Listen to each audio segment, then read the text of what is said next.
Everything about this night, everything about this Mass, has the flavor of a military proclamation. Now, most of us can't contextualize that, because today we get our news instantaneously in our phones, on the internet. But in the ancient world, when a general won a great victory, heralds would be sent out to announce that victory to all of the people of the land. They would go forth and they would proclaim what had happened. They would proclaim that this wonderful thing had happened, that this general finally won the victory. Now, in this era of national politics, but before the modern news, before the telegraph, you would have had the end of war announced this way. The war has ended. The enemy has surrendered. We are free and peace returns. The closest analogy that I can think of in the American context is the picture following World War II on V-Day in Times Square, where the sailor is kissing the woman, just right there spontaneously. Imagine that level of joy. This is what these heralds were bringing with them. And the word for that in the ancient world was euangelion. Euangelion, the Greek word that we translate as good news or gospel. When we hear in our gospel today, our gospel is always a proclamation of the good news by a herald proclaiming the good news and the victory of Jesus Christ. The angel tells the shepherds, "Do not be afraid, for behold, I proclaim to you good news of great joy that will be for all the people." This is the formula of the herald. This is the formula of the messenger who is sent out by the general to announce the final victory, the great news that the nation is victorious. But rather than a human herald announcing that Caesar Augustus or Tiberius has won a great victory, we have an angel of God announcing to humanity, to all people, that the victory has been won, that the good news is here, that finally the Savior has been born.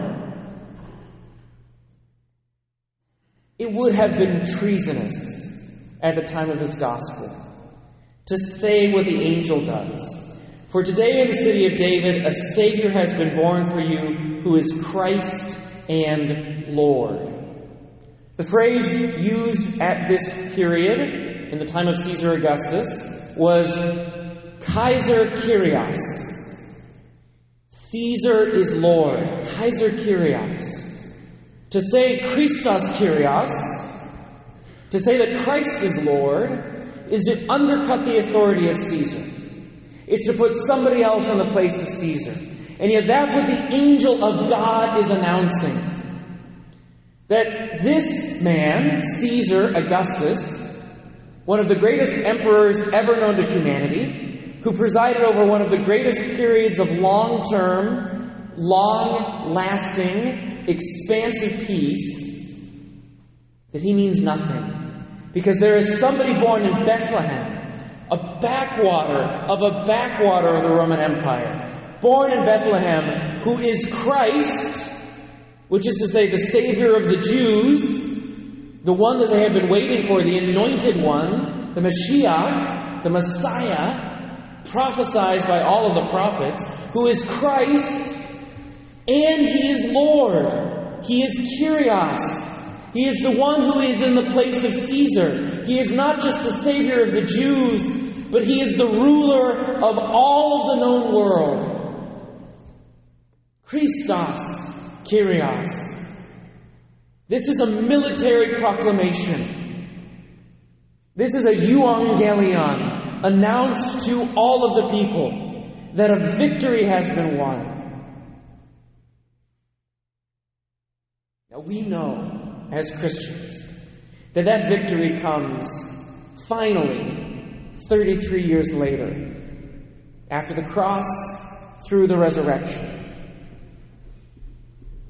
But even today, on Christmas, when Christ is a tiny child in a manger, hidden away from the world, we know that that victory has already begun.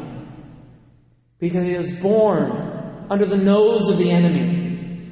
Sin and death have prowled this world, looking for the destruction of humanity since Adam and Eve.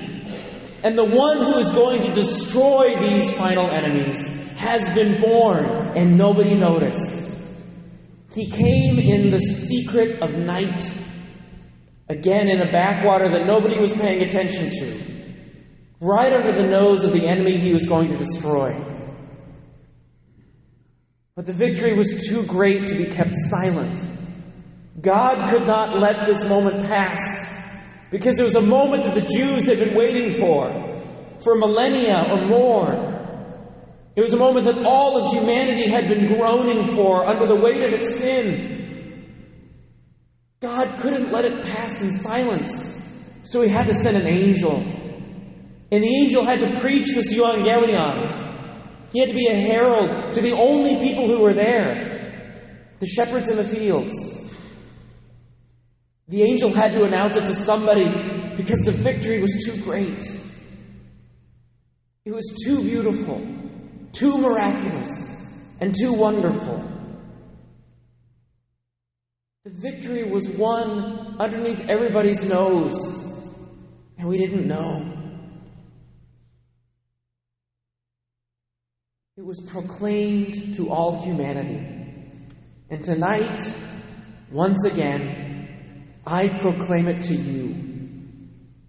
A Savior has been born to us. God has come among us. Sin and death do not have the final word. The Lord has been preparing for this moment since our fall out of the garden. And once again, that moment has come. Once again, God has shown his tender love to us by allowing himself to be placed in swaddling clothes in a manger. That tiny child, that delicate, precious infant, is the one who is going to win for us the final victory. Our King, our Kyrios, our Mashiach is born. He reigns. He wins. He loves. My friends, Christ is Lord, and he has won the greatest victory humanity could ever have imagined and will ever know.